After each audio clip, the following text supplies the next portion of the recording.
विश्व स्वास्थ्य संगठन चीफ अधानोम घेब्रेयेसस ने कहा है कि कोरोना महामारी तब खत्म होगी जब दुनिया इसे खत्म करना चाहेगी। यह हमारे हाथों में ही है। उन्होंने कहा कि हमारे पास आवश्यक सभी उपकरण हैं।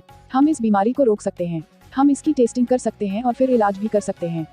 उन्होंने कहा कि पिछले हफ्ते WHO ने तकरीबन 40 लाख कोरोना के केस रिपोर्ट किए। पिछले 4 हफ्तों में WHO के 6 क्षेत्रों में से औसतन कोविड-19 संक्रमण में 80% की बढ़ोतरी हुई है। इस दौरान अफ्रीका में मौतों में 80% की वृद्धि हुई है। बहुजन समाज पार्टी के प्रबुद्ध सम्मेलन पर कांग्रेस नेता SS राजपूत ने भी BSP पर जातिगत राजनीति करने का आरोप लगाया। और सतीश मिश्रा जी को बताना होगा कि ये जातिवादी पॉलिटिक्स आखिर कब तक। और पिछले 5 सालों में जिस वर्ग की ये लोग बात कर रहे हैं, उस वर्ग या उस जाति के लिए उन्होंने कितने आंदोलन किए, कितनी लड़ाई लड़ी। अब चुनाव आ गए हैं तो ये कहीं ना कहीं इन सारी जातियों को, धर्मों को एक दूसरे से लड़ा करके चुनाव लड़ना चाहते हैं। पिछले 5 साल में जनता ये जरूर पूछेगी आदरणीय मिश्रा जी, सुश्री मायावती जी, कि आपने जनता के हितों की कितनी लड़ाई लड़ी। और जनता ये भी पूछेगी कि सुश्री मायावती जी भाजपा की अघोषित प्रवक्ता क्यों हैं, भारतीय जनता पार्टी को लाभ देने के लिए बयान क्यों देती। बहुजन समाज पार्टी के मथुरा प्रबुद्ध सम्मेलन पर उन्नाव से समाजवादी पार्टी नेता सुनील यादव का बयान। अगर योगी जी के 4.5 साल के अन्याय के इतिहास देखेंगे तो उन्होंने कोशिश की है कि पिछड़े और दलितों के खिलाफ कितना अन्याय कर सकते हैं, उनको कैसे परेशान कर सकते हैं, कैसे बेइज्जत कर सकते हैं। और उसी कड़ी में उन्होंने प्रदेश के ब्राह्मणों पर भी टेढ़ी नजर रखी लगातार, उनको अपमानित करने में, उनका इनकाउंटर कराने में, फर्जी मुकदमे लिखाने में। मुझे लगता है कि योगी जी नंबर 1 रहे हैं ब्राह्मणों का अपमान करने में। तो जिस तरीके से बहुजन समाज पार्टी अब ब्राह्मणों के हित की बात कर रही है, मुझे लगता है जब अन्याय हो रहा था उनके खिलाफ तब सिर्फ समाजवादी पार्टी बोल रही थी, सड़क से लेकर सदन तक। तभी सारे दल नहीं दिखाई दे रहे थे। अब चुनाव है, सभी दल दिखाई देंगे, लेकिन वो ब्राह्मण हो, पिछड़ा हो, दलित हो, मुसलमान हो, अगड़ा हो, व्यापारी हो, वो सब जान रहे हैं कि भाजपा से अगर कोई मुक्ति दिला सकता है तो समाजवादी पार्टी है, माननीय अखिलेश यादव। भाजपा प्रवक्ता मनीष शुक्ला ने कहा कि बसपा और सपा की पहली पसंद भ्रष्टाचारी, अपराधी और आतंकवादी ही है। बहुजन समाज पार्टी और समाजवादी पार्टी की पहली पसंद अपराधी, भ्रष्टाचारी और आतंकवादी ही हैं। सुश्री मायावती जी के आइकॉन कभी मुख्तार अंसारी होते हैं तो कभी विकास दुबे होते हैं। उत्तर प्रदेश में अपराधियों के विरुद्ध और उनके संपत्ति के विरुद्ध जो अभियान चल रहा है, उससे दोनों दल व्यथित हैं। रहा सवाल प्रभु राम और प्रभु कृष्ण का, तो मायावती जी और बहुजन समाज पार्टी के क्या विचार रहे हैं राम मंदिर के प्रति, हिंदू देवी देवताओं के प्रति और सनातन धर्म के प्रति, उससे पूरा प्रदेश और देश वाकिफ है। उत्तर प्रदेश के जौनपुर में पूर्वांचल के बड़े ज्वेलर्स कीर्ति कुंज शोरूम आवास पर CBI की टीम पहुंची। आय से अधिक संपत्ति के मामले में नगर कोतवाली चहारसू चौराहा, पानदरीवा के अलग अलग ठिकानों पर छापेमारी की कार्रवाई जौनपुर में करीब 5 घंटे की गई। CBI द्वारा छापेमारी कार्रवाई की सूचना मिलते ही नगर के सर्राफा व्यापारियों में हड़कंप मचा रहा। जानकारी के मुताबिक बताया जा रहा है कीर्ति कुंज के प्रोप्राइटर नन्हे लाल वर्मा के दामाद नवनीत कुमार वर्मा, जो 2006 बैच के IAS हैं और लखनऊ में अनुसंधान डिजाइन और मानक संगठन में RDSO के डायरेक्टर के रूप में तैनात हैं।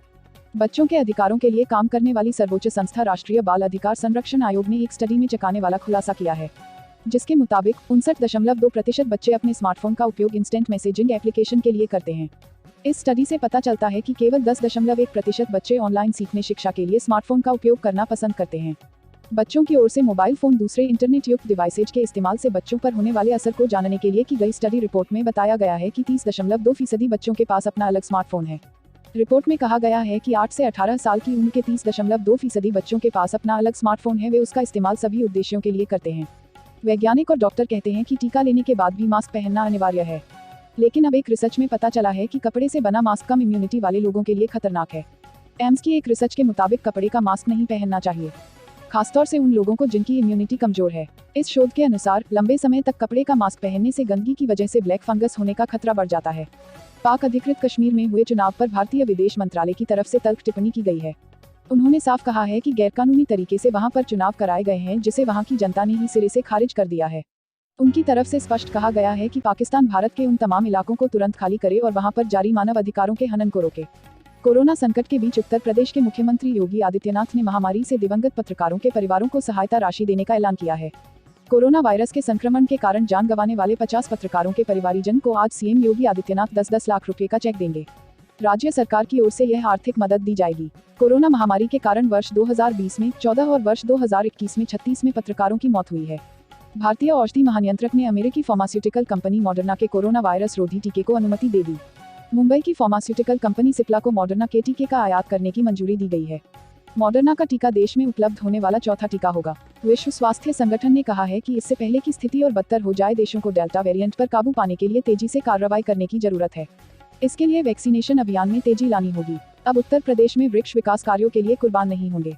सरकारी या निजी क्षेत्र विकास के कार्यों में बांधा बनने वाले वृक्षों को अत्याधुनिक तकनीक का इस्तेमाल करते हुए ट्रांसप्लांट किया जाएगा। उन्हें काटे जाने की अनुमति नहीं दी जाएगी। उत्तर प्रदेश के सरकार के प्रमुख सचिव आशीष तिवारी ने पर्यावरण, वन एवं जलवायु परिवर्तन विभाग के मुख्य वन्य संरक्षक नोडल अधिकारी अनुपम गुप्ता को जारी शासनादेश से अवगत कराया। लखनऊ अलीगंज हनुमान मंदिर को बम से उड़ाने की धमकी, गिरफ्तार आतंकियों को न छोड़ने पर मिली धमकी। रजिस्टर्ड डाक से हनुमान मंदिर को पत्र भेजा गया। 14 अगस्त तक आतंकियों को रिहा करने को कहा। सुप्रीम कोर्ट ने कहा कि वह कोविड-19 टीकाकरण अभियान के सिलसिले में कथित तौर पर प्रधानमंत्री नरेंद्र मोदी की आलोचना वाले पोस्टर चिपकाने को लेकर दर्ज प्राथमिकी किसी तीसरे पक्ष के कहने पर रद्द नहीं कर सकता, क्योंकि यह फौजदारी कानून में एक गलत उदाहरण स्थापित करेगा। न्यायमूर्ति डी.वाई. चंद्रचूड़ और न्यायमूर्ति एम.आर. शाह की पीठ ने याचिकाकर्ता अधिवक्ता प्रदीप कुमार यादव को इसे वापस लेने की अनुमति दे दी, लेकिन स्पष्ट किया कि याचिका का खारिज किया जाना प्राथमिकी रद्द करने के लिए अदालत का रुख करने वाले वास्तविक पीड़ित व्यक्ति की राह में आड़े नहीं आएगा। धोखाधड़ी के एक मामले में यूपी के पूर्व मंत्री गायत्री प्रजापति को जमानत, कोर्ट ने सशर्त मंजूर की जमानत अर्जी, 50,000 की 2 जमानतें, इतनी ही राशि का पर्सनल बॉन्ड दाखिल करने का दिया आदेश। गायत्री प्रजापति पर उसके पूर्व मैनेजर ने दर्ज कराई थी एफआईआर। देश में कोरोना वायरस का कहर कम होने का नाम नहीं ले रहा है। आज जारी किए गए आंकड़ों के अनुसार पिछले 24 घंटे में भारत में एक बार फिर से 41,000 से ज्यादा कोरोना के नए मामले सामने आए और 593 लोगों की वायरस की वजह से मौत हो गई। लखनऊ में अखिलेश यादव के समय में शुरू किए गए जयप्रकाश नारायण इंटरनेशनल सेंटर में चोरी का मामला सामने आया है। चोरों ने 165 बाथरूम शावर और 126 सीपी एंगल वाल्व चोरी कर लिए हैं। चोरी इतनी सफाई के साथ की गई कि लोगों को भी इस बारे में काफी बाद में मालूम चला। पुलिस ने मामले की जांच शुरू कर दी है और गोमती नगर में एफआईआर भी दर्ज कर ली गई है। उत्तर प्रदेश औद्योगिक विकास प्राधिकरणों में उद्यमियों को व्यक्तिगत नोटिस के साल भर के भीतर भूमि का उपयोग न करने पर आवंटन स्वतः रद्द हो जाएगा। प्राधिकरणों में भूखंडों के उपयोग के बाबत संबंधित शासनादेश जारी कर दिया गया है। जम्मू कश्मीर में आज सुबह सुरक्षा बलों ने पुलवामा में एनकाउंटर के दौरान 2 आतंकियों को मार गिराया है। पुलवामा के नागबेरन तरसर वन क्षेत्र में सुरक्षा बलों की आतंकियों से यह मुठभेड़ हुई। कश्मीर जोन पुलिस के मुताबिक आर्मी और पुलिस का यह जॉइंट ऑपरेशन अब भी जारी है। नामीबिया और मासर के बीच दाचीगाम जंगल क्षेत्र में यह मुठभेड़ हुई। मारे गए आतंकियों की पहचान नहीं हो पाई है। सर्च ऑपरेशन अब भी जारी है। इस बार चुनावी राज्यों में बीजेपी मुख्यमंत्री के चेहरे घोषित कर मैदान में उतरेगी। उत्तर प्रदेश में योगी आदित्यनाथ को चेहरा घोषित किया जा चुका है, तो उत्तराखंड में पुष्कर सिंह धामी के नेतृत्व में चुनाव लड़े जाने की संभावना है। इसी प्रकार पंजाब में एक दलित चेहरे को मुख्यमंत्री के रूप में प्रोजेक्ट कर पार्टी चुनावी मैदान में उतर सकती है। प्रधानमंत्री नरेंद्र मोदी ने आज ट्रेनी आईपीएस अफसरों से संवाद किया। प्रधानमंत्री ने ट्रेनी आईपीएस अफसरों से कई सवाल पूछे और उनसे सुझाव मांगे।